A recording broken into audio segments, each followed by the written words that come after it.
Hello, welcome to the GoldenGoal podcast. We're back. We are back with 12th place, Yes, 12 plays.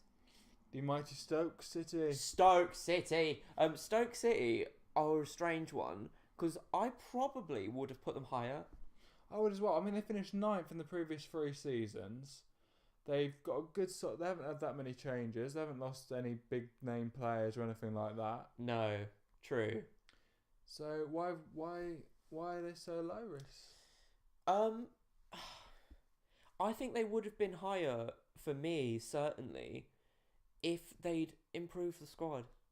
They haven't made that many changes. They haven't made that many losses, but they haven't had that many signings. Yeah, and the thing is, with everyone else strengthening, it only makes sense for them to then drop. Because like we said, all the teams around them are signing big money. Like look at our Palace. previous one with Crystal Palace. Check that out down Check in the that out, playlist. yeah. There's going to be a playlist. So they just kind of like stayed still, like sitting duck, really. Yeah. Not really moving anywhere. I mean, it's going to be... It does feel like a very similar position to Palace, though, where you've got just a good, solid team, but they just haven't added to it like Palace have. There's no massive weaknesses. When you look at the Stoke squad, you don't go, "Oh, there's their weakness." Yeah, like, exactly. It's so accentuated, which I think can be quite difficult for a team. Like if you don't know where to strengthen, if everyone's on like a consistent level, what do you do? Yeah, exactly. Because then you're just gonna have to take a gamble and say, right, okay, this needs improving, and then you drop a consistently good player for someone who might be better. And then if that then doesn't go to plan, then you're obviously then going to have the fans on your back saying, well, then why did you get rid of this person? They were a consistently good defender or whatever. But I do think they're going to have a decent season. I think there's no, you know how like you said earlier, and like with Crystal Palace and Everton, where it's like, I was surprised if they could literally finish from 5th to 17th. With Stoke, I'm pretty sure they're going to finish mid-table. Yeah. I bet on that. Anyway. Yeah, same. I don't think they'll be pulling up any trees. They're just so consistent, and I think that's what's so great about Stoke. Yeah. Like they showed a lot of faith in Mark Hughes. Mark Hughes has brought a new element and style of play. With his signings he signed last season, for example, like Shaqiri. Yeah. Like, attracting big, flary players that didn't really prove themselves. I think this season he's kind of hoping that there'll be kind of new kind of signings. I assume so. Way. Because they do play completely different. It's not like boring old Stoke anymore. No, they're really exciting. They've changed their formation. They've changed their style of play. They're still finished in the same position, but it's a lot more attractive for the fans to watch. Well, it's better for the fans to watch, isn't it? I mean, if I had a choice between watching new Stoke and old Stoke, I mean, it'd be no question. And I think, I think I really rate Mark Hughes as a manager as well. I think he's a positive for them. Oh yeah, for sure. I think he's tactically astute, and it wouldn't surprise me if he were to move on to a bigger team sometime in the future and challenge himself. I don't know. I think he's been there and done that, and it didn't really work. What, under Man City? Yeah. I just think he's a good manager. They're a good fit. The fans like him. They're just a solid Premier League team. I remember when they got promoted in 2008. Everyone was thinking it was the first time ever been in the first division. Everyone was thinking they're not going to stay here. There's not going to be any longevity. But they're approaching 10 years as a Premier League club now. Really? It's quite scary. Like this would be their 9th season in the Premier League. Wow. Which is pretty incredible. So yeah. They've really set the foundations there. Decent.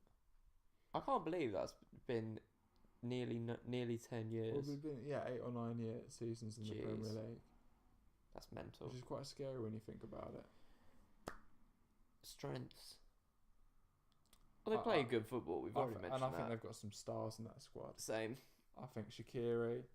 I think it'd be interesting to see how Bojan does as well this season. Because he had an indifferent season. But he improved from the first season whilst he was there. Yeah. Well, his first season was fucking awful. The first season he scored 1 goal in 18. Last season he scored 7 and 31. So it's not setting the world alight or anything like that, but he's continuously improving, and I think this will be his last season to really prove himself. Otherwise, I think it will be showing the back door. Yeah. So they have got these good signs, and Shaqiri had a really good Euros as well. He was great for Switzerland. I mean, we said that he scored the goal of the tournament. He did.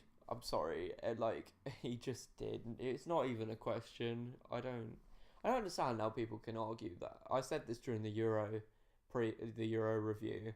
I can't believe that Hal Robson-Kanu was considered by the BBC and Sky Sports to have had the goal of the season, goal of the tournament. I'm just hoping that Shaqiri can really light up the Premier League. Because let's be honest, He's capable. He never really got out of first gear. No. Under Stoke. And I think a lot of players, when they move over to a new league, it takes them time to adjust. Yeah, and true. I think physically he's improved as well. I was going to say, he's been built up a bit. Physically, I think he's suited to the Premier League. Yeah, I think he's definitely built himself up, actually, from last season. He's got the strength and the speed that you need as a winger in the Premier League. So, I mean, he should, but we don't know, really, do we? And we've seen, like, with Mark Hughes, he does show patience to his players as well. And that's going to be important. Like, he did show patience with Bojan, and I know it hasn't paid off yet, but he's kept him on for the third season. He's kept Shaqiri. I mean, he's obviously going to do that, but it's just nice that he's still going to be starting and they're going to have a chance to kind of like keep on improving. Yeah. Because last season it was a transition. Like the last couple of seasons have been transitions to the style of play they've been playing. And they are playing more attacking football and they're being more adventurous. I agree. But I'm sorry, I was yawning. I don't think they're going to be moving from 9th to 12th due to them getting any worse as a team. I think they're going to remain pretty consistent unless these stars do light up the Premier League. I just think that it's because other teams have got better and they're rebuilding. Like I can see Everton have done massive rebuilding work, so have Crystal Palace.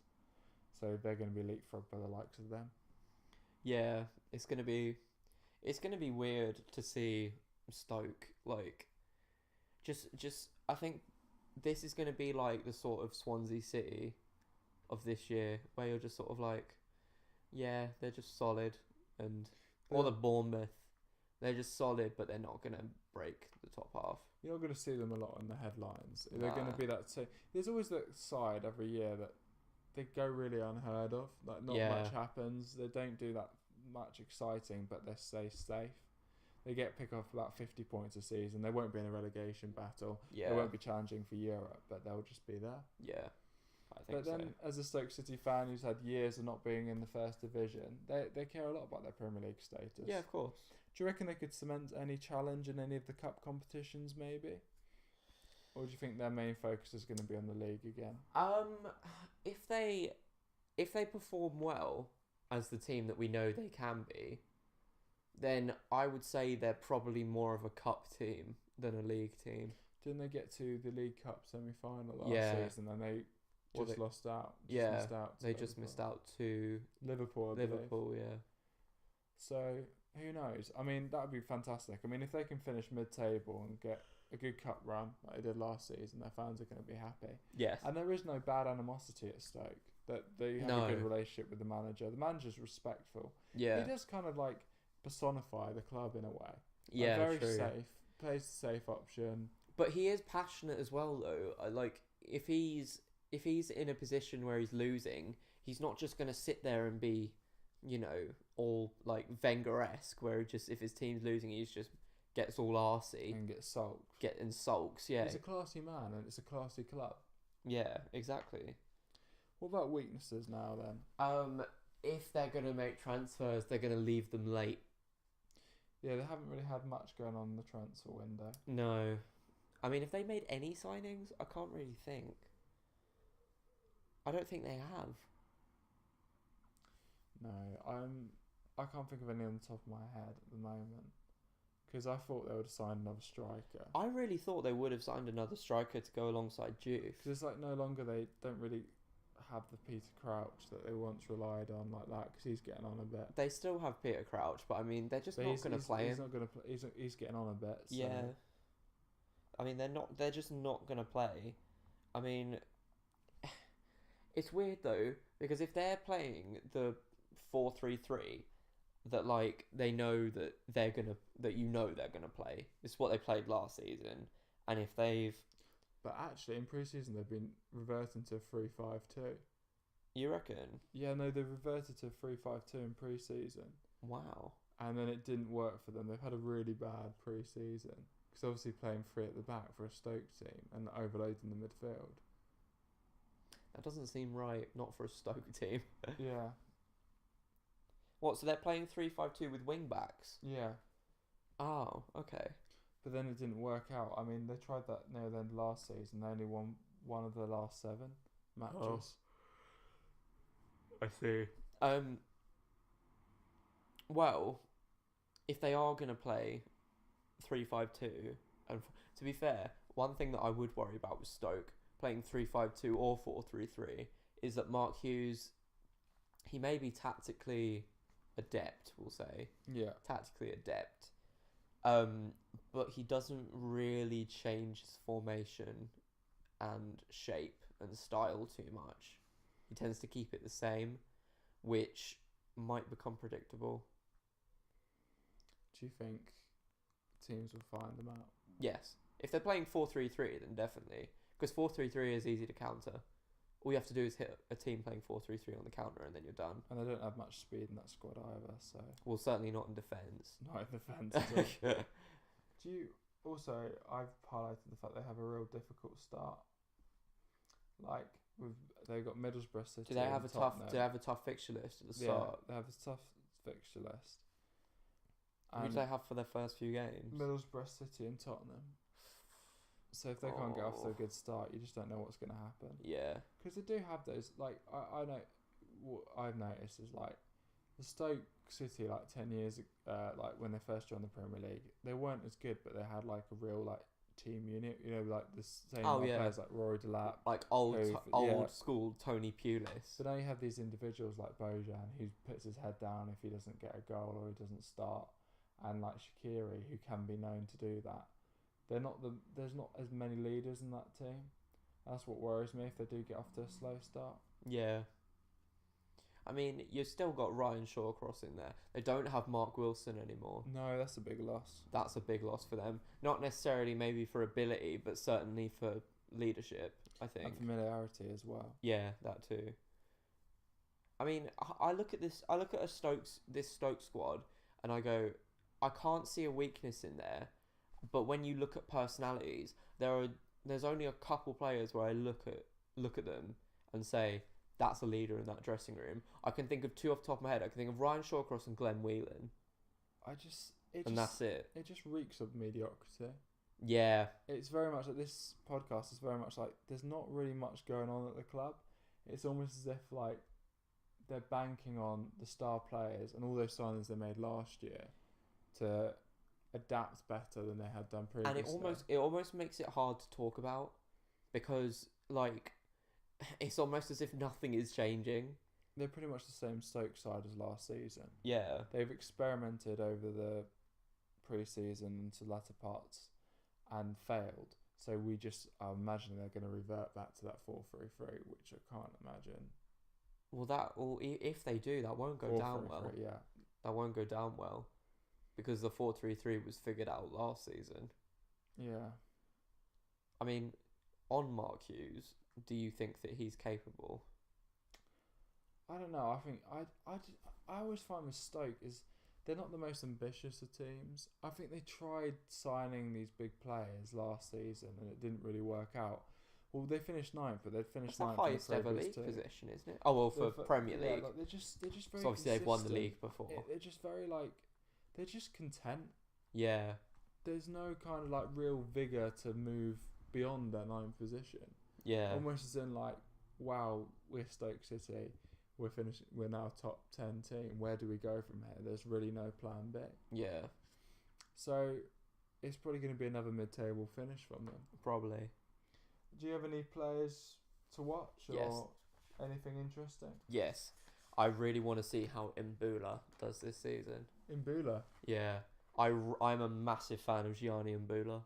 I thought he was... it's Porto that he came from, I believe. But he's fantastic. He's a great young prospect. And do you know what? He didn't light up Stoke, I don't think, last season. But I think that with half a season of Premier League football under his belt, and a whole pre-season to get himself ready, I think he could really do some damage. And I think it's the same with Shaqiri as well, in the Yes. sense that he didn't exactly light up, but we know he got the potential there. And if he's coming back on the back of a good Euros, we had a good few performances, you're kind of thinking, well, maybe he's going to have encouragement from that being their best player, and hopefully it goes on to this season. I mean, you mentioned Bojan earlier. Bojan Kirkish needs to step up, because this was always the thing when he was at Barcelona, was that he was always this kid who had a lot of talent but just couldn't perform. He couldn't perform consistently. And he's not a kid anymore. Yeah, he's not a child anymore. He's a 20-something-year-old man. And there's no excuses really. And it's time for Mark Hughes to I think fair enough, he showed faith. He hasn't sold him, but I think this is his last season, his last chance to really prove himself. Yeah. Because then if you think about it, he really has failed, because where does he go from there? Yeah, exactly. He gone from being a potential world beater at Barcelona, moved to Stoke, which is a big surprise. Everyone thought it was going to light up the Premier League and be a bright spark. Has done mediocre and below par with them. Where does he go from there? Where's he go from there? What teams in the Premier League are going to go, oh, I fancy a bit of him? Yeah, I mean, this next stop will be something like a team that's literally just coming up from the Championship, taking a gamble on him. Anyway, is there anything else? Should we just summarise that as in there hasn't been that many changes at Stoke? I think they're hoping and banking on the signings they made the previous season before I would agree with stepping up. I would agree with that. I think the club in general is just very happy and very content with where they are. They're very much a safety first kind of club, which I think is shown by their lack of signings. Yeah, which is a problem if you're a Stoke fan. But then again, I think most Stoke fans are content with that. Oh, I don't know. Let us know, Stoke fans. Let us know if you're content with just your club's direction at the minute. And being just retain that Premier League status. Yeah. And if you like this video, yeah, drop a like. Drop a like and subscribe. Let us know any of your thoughts about Stoke down below, because we'd love to hear them. As you can probably hear, we're not that well informed in general, really, are we? Yeah, so we need to be educated. All right, we'll see you later, and subscribe if you want to see more football content, and drop a like and comment, please. See ya. See you later.